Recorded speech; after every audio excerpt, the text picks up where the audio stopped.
add your own lens. HOA fined me $12,000 for approved windows. 5 years ago, I was finally living my dream.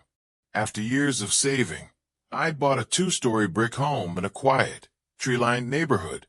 The HOA was strict, but I figured, rules are rules. I wanted new windows, energy efficient, clean, modern. I went through the official process, submitted my designs, and even got the HOA president herself, Mrs. Evelyn Carter, to sign the approval form. I remember her red lipstick, her pearl necklace, and that thin smile as she said, "Looks fine to me." For the first time in years, my home felt complete. But in this neighborhood, peace was always temporary. 3 months later, I opened my mailbox and froze. A thick envelope from the HOA.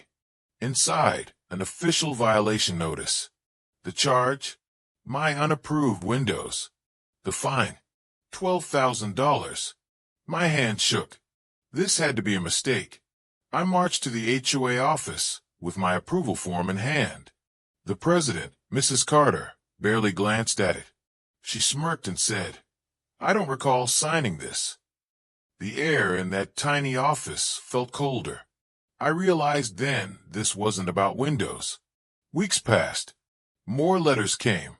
The fines doubled, then tripled. Late fees stacked up like bricks in a wall meant to trap me.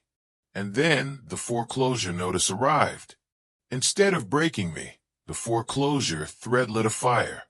I hired an attorney, started digging through public records, and what I found shocked me.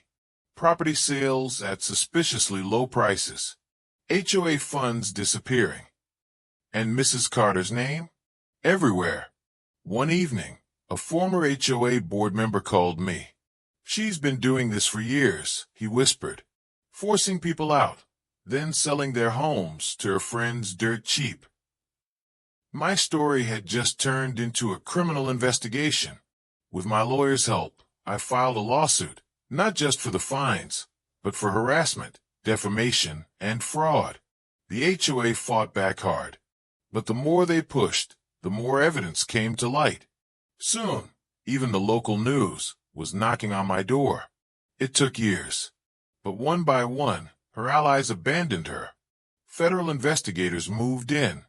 Mrs. Carter was charged with wire fraud, racketeering, and abuse of power. The woman who once tried to take my home was now fighting to keep her own freedom. 5 years after that first letter, I sat in my lawyer's office. Mrs. Carter walked in, pale and silent. She slid a settlement check across the table, $75,000, signed in her shaky handwriting. I smiled, remembering her words. "I don't recall signing this."